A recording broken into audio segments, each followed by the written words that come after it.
the weekend, of course. Will. Yep. Thank you. Now, these days, we take digital maps very much for granted, don't we? Pinpointing exactly where we are at any given moment. Yeah, but long before satellites and GPS tracking, the UK was mapped using trig points.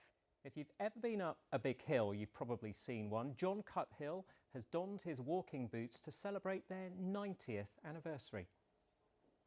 Before satellites and GPS, accurately mapping anything was a bit of a dark art.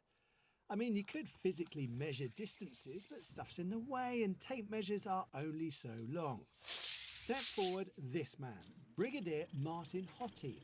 His plan in 1936 would revolutionise how we map Britain. Fancy meeting you here. Oh, fantastic place to meet. This is a triangulation station or trig point. They were set up in 1936, so they've been going, say, for 90 years, and they were used right up until 1962 to put the map together of Great Britain that we know and we love today. So how does it work? If you look at the top of this, you've got a little plinth here, which you mount a theodolite on. From all of these, you would always be able to see another 2 trig pillars. And around here, we've got a benchmark. So this is where the word benchmark came from, and this is measuring the height. So there's a plate that would slot into this little piece here, just above the arrow. So from the other trig point, which in this case is probably in that direction, you'd be able to actually take a height reading against that plate. But how can a 4-foot lump of concrete help accurately map an entire country? That, John, is an excellent question. All you need is a distance between 2 points. Measure this distance and then add a third point. What you do is measure the angles between the points. Using trigonometry, because you know this distance, you can work out this distance and this distance. And it was from one single measurement that an entire country was mapped. It's not rocket science, it's maths. They've gained a bit of a cult following. The sport of trig bagging sees people try to visit as many of the remaining 6,000 or so still standing. They're in all sorts of places with all sorts of names.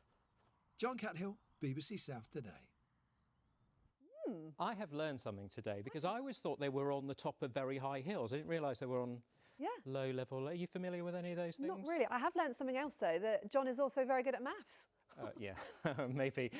Beacon Hill, not far from where I live, not in West Berkshire. Amazing view of Highclere Castle and Watership Down as well. Yeah. Lovely. Let's talk to Alexis about the weather because it's the weekend and it's on everybody's mind. How's it looking? Oh, it's looking really good. Yeah, really, really good this weekend.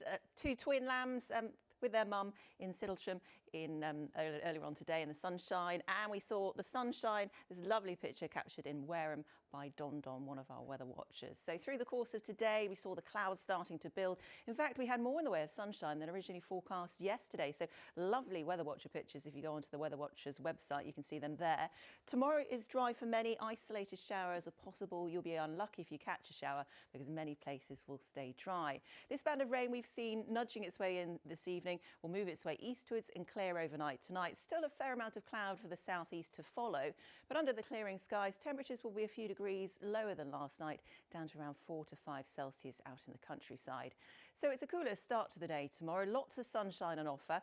As the afternoon progresses, we'll see more clouds starting to bubble up, which may produce the odd shower, more likely through parts of Buckinghamshire, North Wiltshire and also Oxfordshire. Elsewhere, it should be mainly dry, fairly light winds. Temperatures will reach a high of 15, possibly 16 or 17 degrees. So very like today, we are looking at the mid-teens to the high teens in Celsius.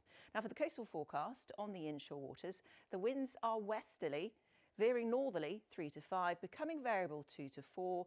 The weather is mainly fair, the visibility is good and the sea state is slight or moderate near shore.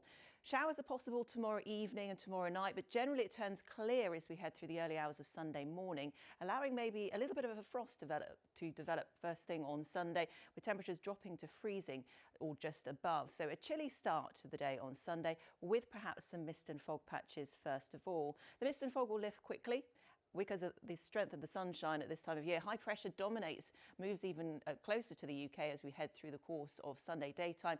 So that's settled things down. We'll have little in the way of cloud in the morning. Cloud will bubble up as the day progresses, but it's going to be a dry day with sunny spells, perhaps a little bit cooler than tomorrow. So through the course of the weekend, lots of sunshine on offer. High pressure establishes itself over the UK.